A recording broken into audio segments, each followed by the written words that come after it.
You're listening to the Brian Donahue Podcast, a production of Trekkie Jesus, boldly going into the farthest reaches of the galaxy with the gospel of Jesus Christ. Trekkie Jesus is an online community for Trekkies who love Jesus to talk all things Trek, their faith, and everything in between. Join me and special guests from around the world as we engage in relevant discussions about Trekkie Jesus. Let's get ready to fly and boldly go right now. Ladies and gentlemen, boys and girls, aliens from around the galaxy, welcome to the Brian Donahue Podcast. I'm your host, Pastor Brian, and I am super excited that you chose to tune into this podcast today. Of all the thousands, actually millions of podcasts you could have tuned into, you hit this button, and I appreciate it. Make sure you like, follow, subscribe, all that good stuff that helps the algorithms get this podcast in all the right spaces and places on the big WWW. And now I'd like to start the podcast off by introducing a new friend of mine, Patrick Brennan from Oregon. How you doing, sir? I'm doing great. It's great to be here with you today, Brian. Oh, awesome. I appreciate your time, sir. Tell people about who you are, what you do, and all that good stuff. Sure. I'm a lifelong Star Trek fan. It's interesting. I came to it from a household that did not have the channels that played Star Trek. So to the extent I got to watch Star Trek, it was when I was at somebody else's house. It was weird because the first week of COVID, I'm sitting at home, not working, right? Everybody's locked down. And I decided to. The first thing I watched was something I'd never picked up and decided to try and watch. I watched the animated series. Okay. And I realized that probably that's what I actually first watched when I was a little kid, was the animated series. The music is what reminded me of it. I was like, all this music sounded familiar, you know? Yeah. But that being said, I was a lifelong Star Trek fan, but we really cut our teeth. Some friends of mine did, and I did in the early 80s between the series and the movies. And when Star Trek Next Generation started, we were reading all the novels that came out. You know, they would have a novel come out about every 3 months and stuff like that. So for that's what I do for fun. For a living, I'm the legislative analyst for the Oregon State Legislature.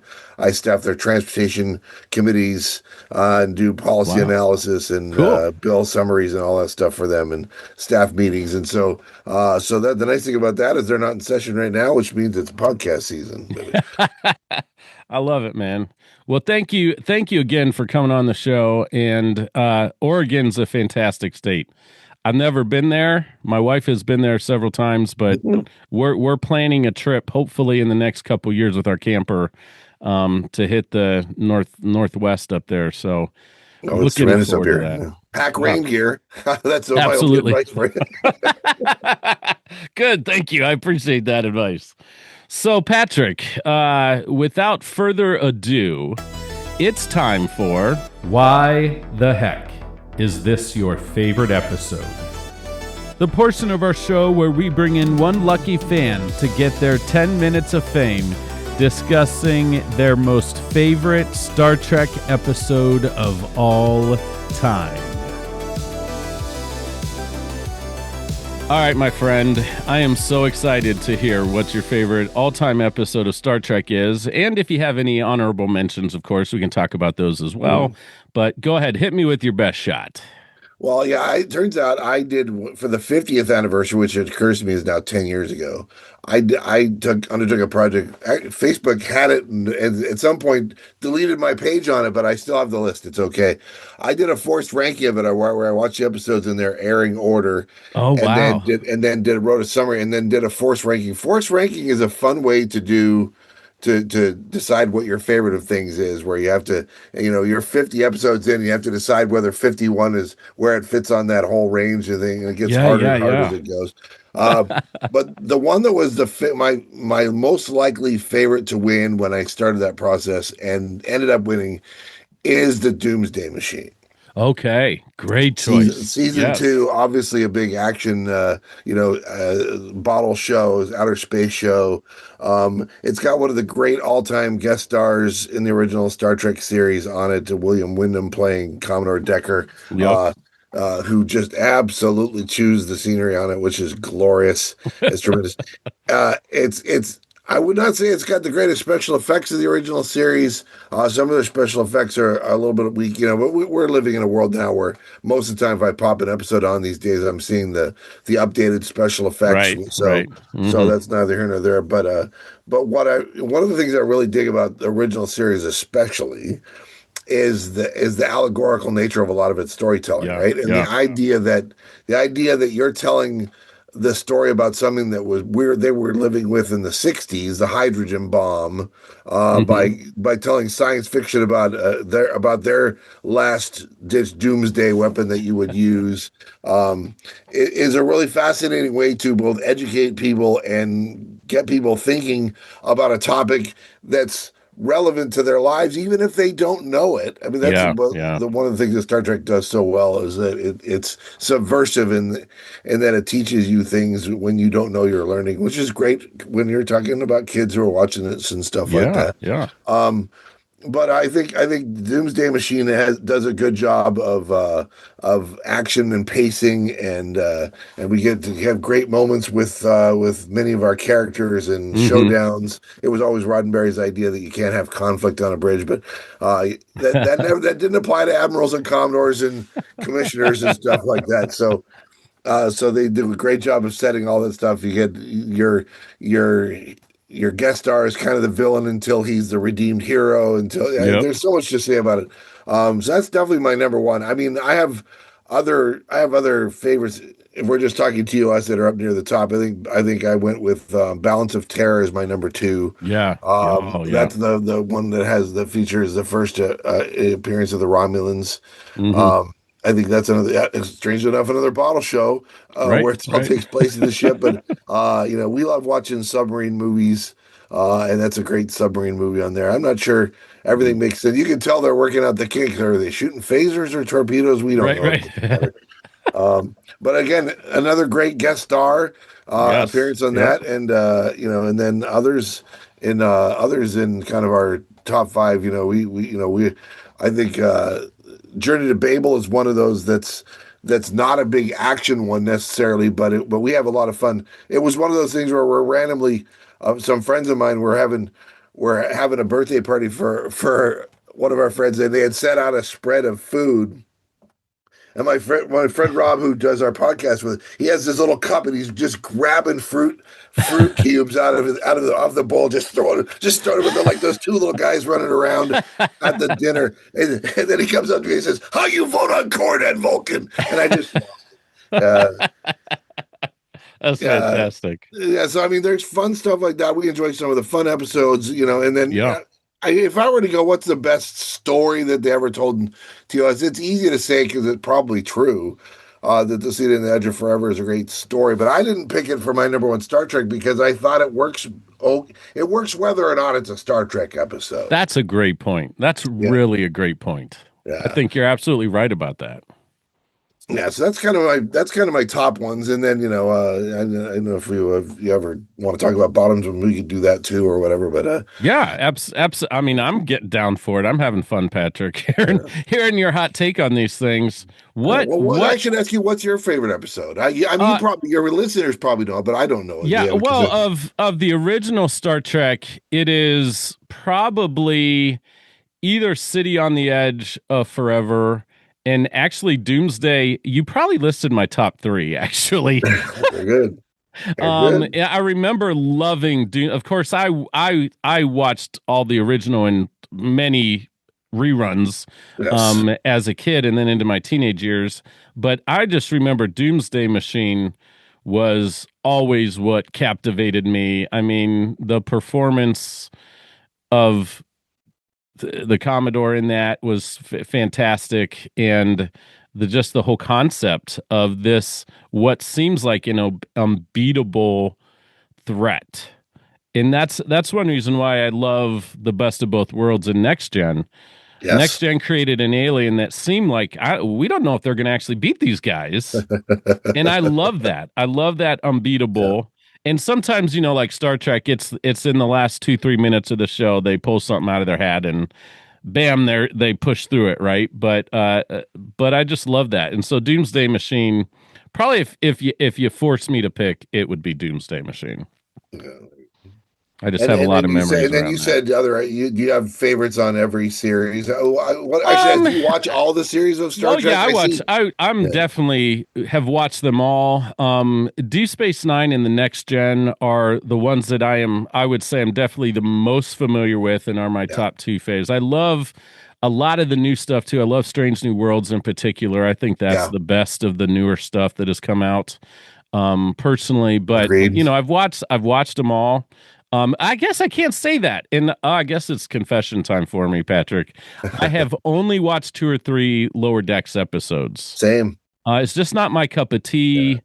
Nothing. I fans who love it, good. I'm glad you're having fun watching. I haven't taken the time to watch it, and it's just not kind of my cup of tea. But I'm in the same that's boat. I've only watched a couple episodes of that, and I've watched not single episode of Prodigy. Other than that, I've yeah, seen basically everything that Star Trek's produced. yeah. Yeah, So I'm a Deep Space Niner for sure. I would say that's my favorite series, hands down. good for you.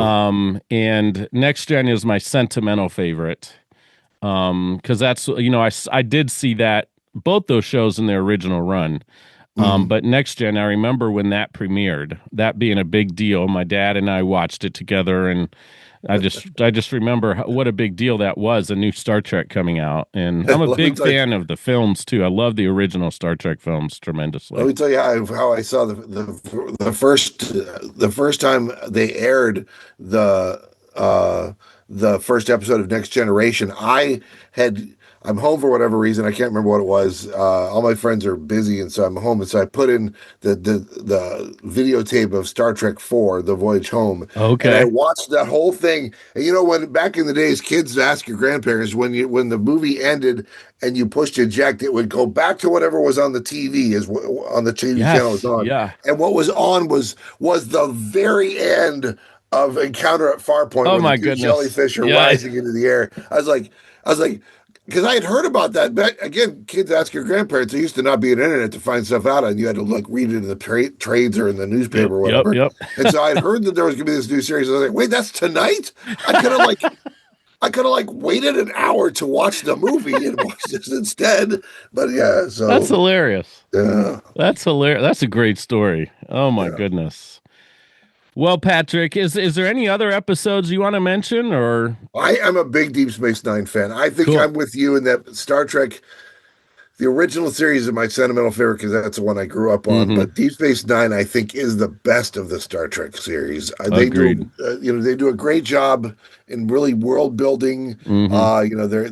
Their extended cast really makes it feel like a lived in world. The fact that they're coming back to the same place every episode feels more lived in. It feels like the Mm-hmm. consequences are more real Yeah. when you can't just go, well, we're never going to go back to this place again. Yeah, And yeah, sometimes that right. happens, but sometimes it doesn't.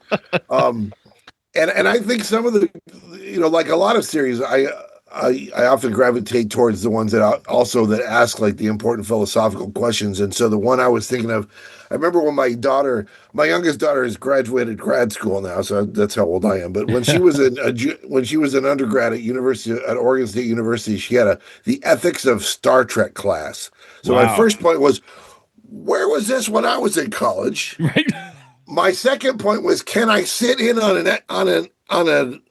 one of those lesson plans? And they said, sure, as long as none of the students object, you can come down. And so they asked the students, and they were like, I object. I was like, Oh no, man. somebody objected because I wanted to go down there for one of those episodes. But the one, the one that they did from DS9, which I think was a perfect choice, was an episode called Hippocratic Oath, Yes. Yep. where, of course, our Dr. Bashir and Chief O'Brien are stranded on a planet with the Jem'Hadar, and one of them is immune to the material Ketracel White Mm-hmm. that their creators use to control them and to make sure they stay in their thrall. But this one is immune to it, so he's come back there to try and figure out how to break his people of this addiction so that he can free them. Yeah. And it creates that incredible idea about it's multi-layered. They'll do it later in the series when they're like trying to figure out whether they should give the cure for the disease to the founders that was created. Spoiler alert if you haven't watched DS9.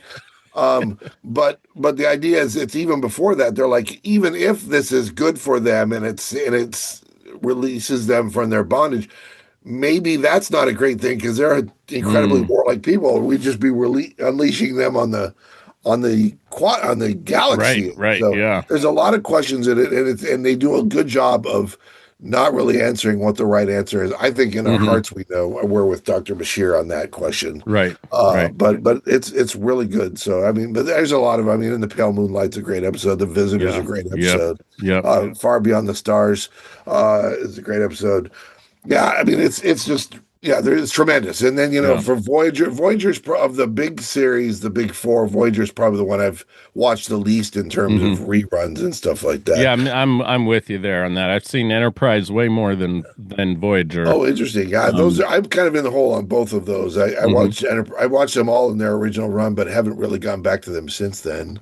Yeah. But I'm always throwing on a DS9 episode And here and there. It's you know what's interesting? I was thinking about this the other day, and what you just said really reminded me of this is back in the day, again, a VHS recording, I would sit and record any Star Trek I could on off channel 43 out of Cleveland, here in Ohio, and I would stop it during the commercials, and start it again when the show turned back on. And so I had all this commercial-free Star Trek at my wow, fingertips whenever I wanted it. Just wow. I probably Ellis. had hundreds of episodes, probably 5 or 6 episodes on a cassette tape, Yeah, all labeled, everything, of course. And so I remember, like, I would rewatch episodes so much more back then than I do now with the streaming, even though they're still at a click of a button. yeah. If you have Paramount Plus, and I know I they're do. on various different streaming platforms too, occasionally. But like the new Star Trek, I am not rewatching like I did the Next Gen Deep Space Nine, in particular. I mean, those Mhm. I always went back to 5, 6 times an episode, probably at Yeah, least, at minimum, back in those electronic days of VHS tapes. And yeah, and some of it's, I think, I mean, I've got a career. I'm a dad. I'm a husband. I'm busier too, probably as part of that. But I just think that's so fascinating that even though I love, like, for instance, Strange New Worlds, yeah. I don't find myself rewatching episodes like I used to. And I'm wondering if part of that is because there's so much more out there of television in general Yeah. that I enjoy watching, especially on streaming. Hardly watch any live television unless it's sports these days. Right. And so it's just an interesting phenomenon for me.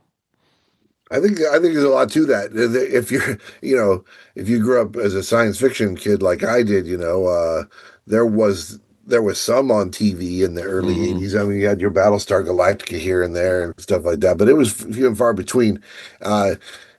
Kids today don't know how good they got it. I mean, Right. there's so many options. Basically, no matter what you're into, there's a TV show about it or several of them. Yeah. There's a lot of non-Star Trek out there, and heck, there's so much more Star Trek out there. Yeah. Even if you did, I would say that the one of the new series that I've gone back to and watched episodes a second or even third time is Strange New World. So, Hmm. but oftentimes I'm especially glued to the ones that have callbacks to the original series. The Quality of Mercy was the season one Yeah. finale for Yeah. Strange New Worlds, and it's essentially a retelling of what could have happened in Balance of Terror. Hmm. If it had been Pike as captain instead of Kirk. So I'm all over that, right? I could. Yeah. It's Yeah. almost like you gain for your appreciation for the older episode is gained from the newer episode and vice versa. Yeah. Yeah. Yeah, so whenever they meddle in waters where it kind of is callbacks to the original series or Next Generation or DS9 Yeah. it's the I ones where it's I most I likely to think get rewatched. I think that's one reason why Strange New Worlds has gained popularity, I think, and why it's going to last 4 or 5 seasons, whatever it is, instead of just 2 seasons. Yeah, I think they really did something like Star Trek Picard season 3 did. They really gave fans what they have been asking for, and yeah, that is a callback to kind of the classic era of Trek, but also the feel of the Big Four, like you said, the kind of the Berman era Star Trek, yeah. where they're talking about other things. You see connections to past shows that we loved, and characters and storylines Mhm. with a good twist to it, of course. Right. I think Star Trek fans just eat that up.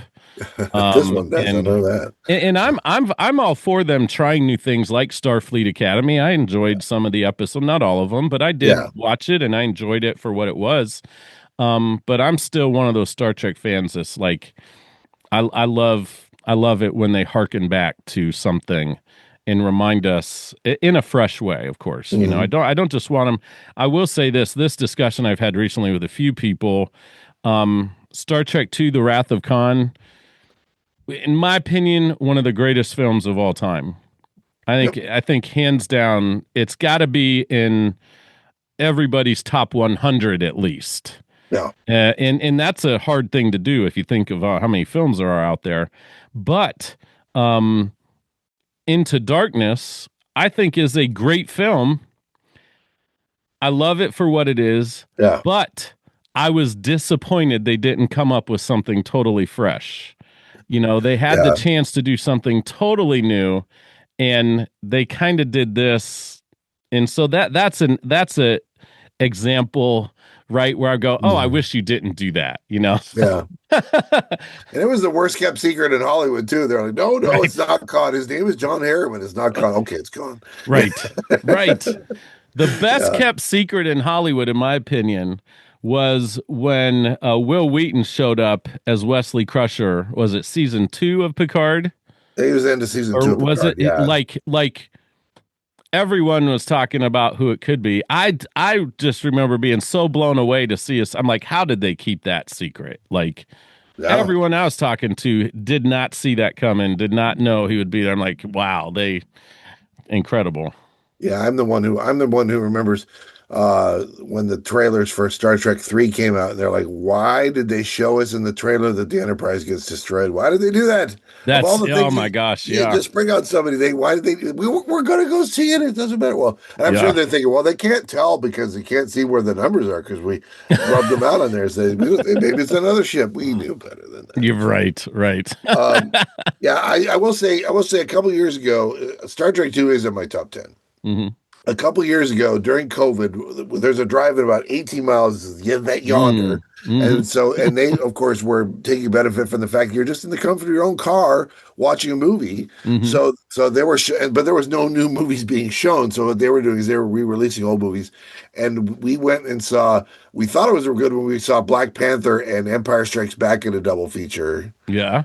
But then a couple weeks later, they had the double feature of Star Trek II and Raiders of the Lost Ark, and Oh my goodness. I think, the greatest double feature ever made. Those are probably two of my top 10 movies of Nice. all time, and Nice. stuff like that. I was like, wow, I was eating that up. Kids, get to the car. We're going. Right, They're right, all the yeah. kids. All the kids are college age, of course, but we're all in the car munching popcorn, watching a movie I've watched 50 times. Hmm. With but it's funny because growing up as a kid, a lot of those the early Cinemax movies I never saw on the big screen. Yeah. Like I didn't see the motion picture on the big screen until they did the Hmm. 2019 40th anniversary re-release and stuff like that. Yeah. Yeah. That's a movie meant to be seen on the big screen. I So agree 100%. I've never been able to do it. I've got this special edition DVD they re-released then, I think is probably what you're talking about too. yeah, And with the mhm. added special effects and all the extra commentary and stuff. Love And that stuff. it's a Yeah. gorgeous film. Slow but gorgeous. Yep. And I think it's highly underrated. But We do too. Yeah, absolutely. Yeah, it's the most science fiction maybe yeah, story of any of the Star yeah, Trek movies. So absolutely. yeah, Well, all right, Patrick. Thank you so much for coming on the show for Why the Heck Is This Your Favorite Episode of Star Trek Ever? And it's been a blast, my friend. I'll have you on the show again. Maybe we'll do a film episode. We'll talk a little more deep sure. about films or maybe even Deep Space Nine since you're a Niner too. So I'm a big uh, Niner. That'd be great. Absolutely. Look forward to it. awesome. Thank you, sir. And stay tuned to the Brian Donahue podcast. I'll be back in just a moment.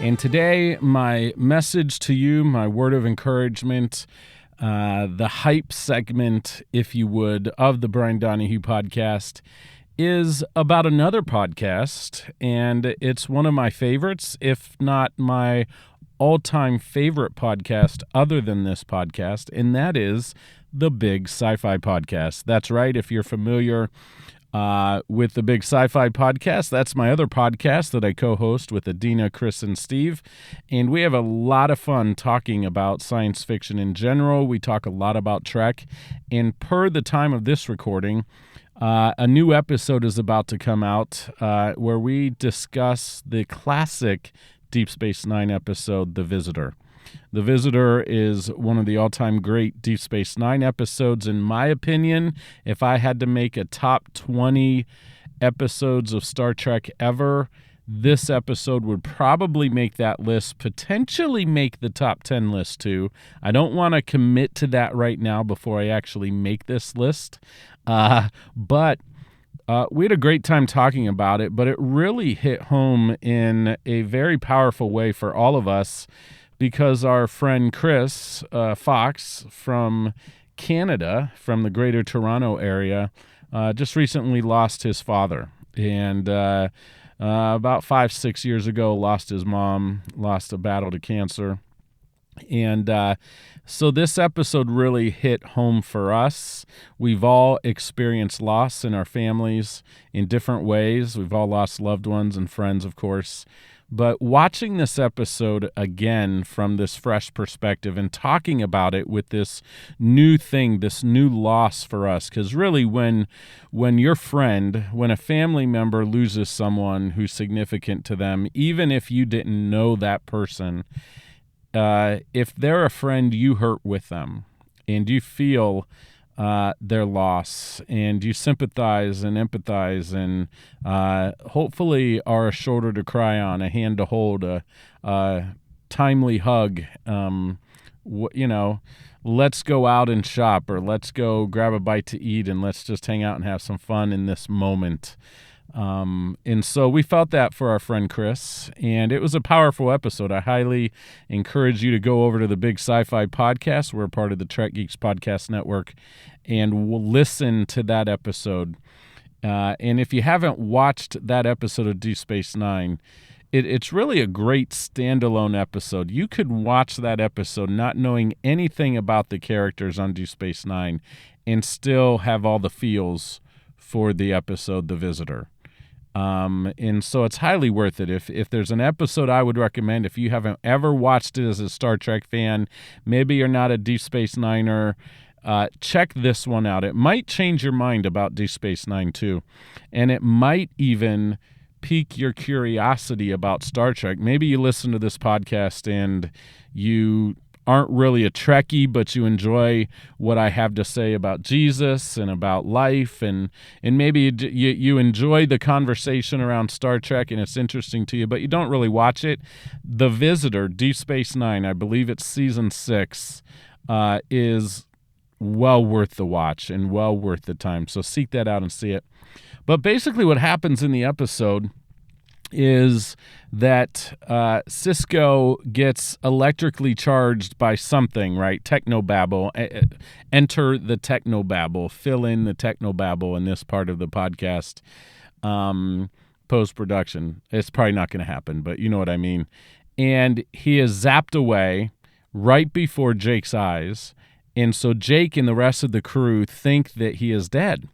Well, a little bit later on, Sisko actually reappears to Jake in the flesh, and so Jake has this sense that his dad is not dead, he's actually alive, and then before long, Dax and Bashir and other members of the crew realize that Sisko is alive too, and they start to try to work on a scientific plan to get him back. Well, years go by. Jake becomes a full-grown man, gets married, his dad reappears, and it turns out that pain in his heart is still there, and he needs his dad, and so he changes his whole life to try to figure out how to get his dad back, because his dad is just out there, not aging, although Jake is aging, and he's just out in nowhere. They don't really know where, but somehow Jake and his dad are linked. And so they come up with this plan. They think they can figure out how to do it. And at the very end, well, I'll let you watch it to find out what happens. But it's very powerful, especially if you've ever lost a loved one. I know there are many people that have experiences where they can sense or believe or maybe even have seen what they think is their loved one after they have passed, or they hear a voice or have recollection, dreams, stuff like that. And so this episode is just powerful, and it's beautiful. It's well acted by everyone involved, especially Tony Todd, who plays an older Jake Sisko, and of course Avery Brooks is his usual spectacular self. So I've talked about the episode a lot, but I want to talk about loss today, because loss is something that we all experience, and we probably all on some level have experienced loss of a loved one, a friend, and it hurts, it cuts deep, and we call it loss because that's the sense we get, is that we have lost something very precious and dear to us, a relationship. And but we can experience other loss as well. We can experience loss of job, of income.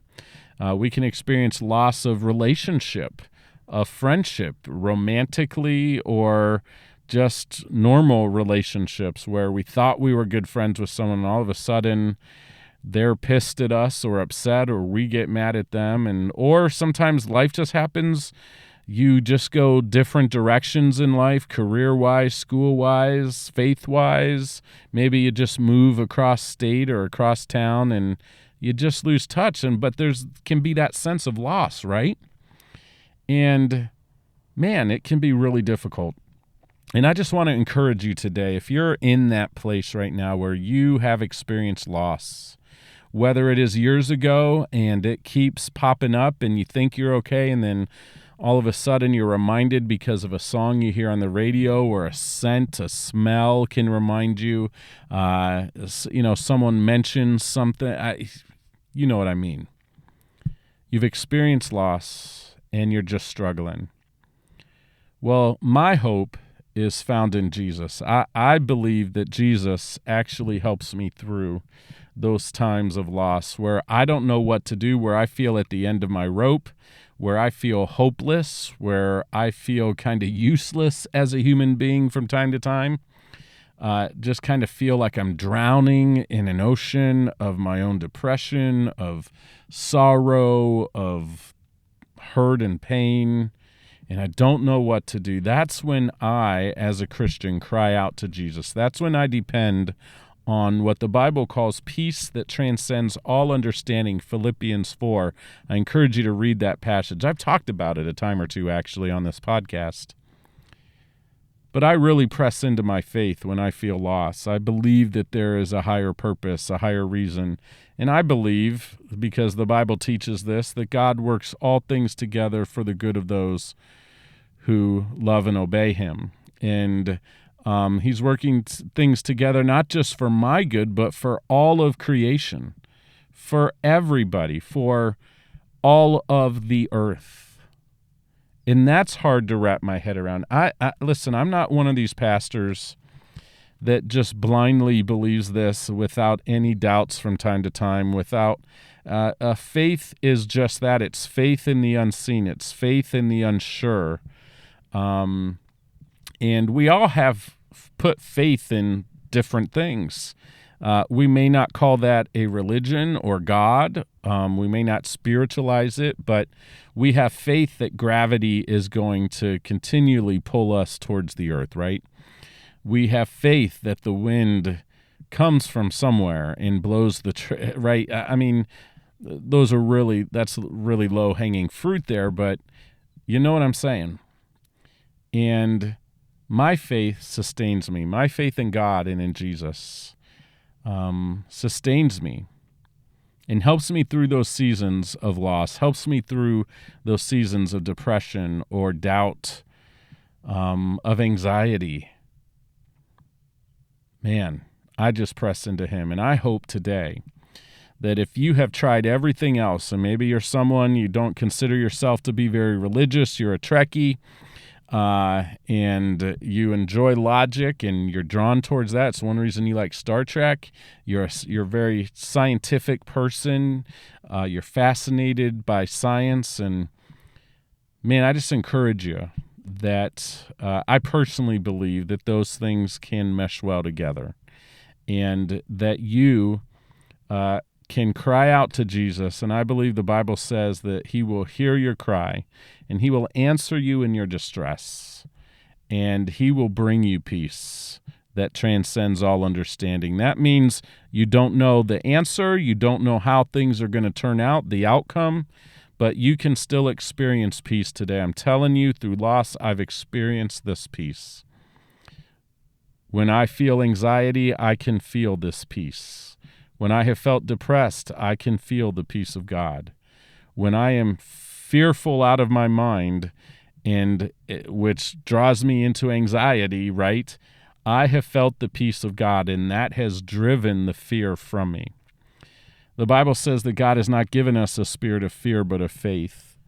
And so if we are walking around fearful all the time and anxious all the time, we need to remember that does not come from God. That comes from the devil. It comes from the evil one, and that is not of God. Or it could come just from our flesh too, right? It could, I don't want to over-spiritualize it either, but I think it can come just as a result of being a natural human, but there is a peace. So reach out for that today.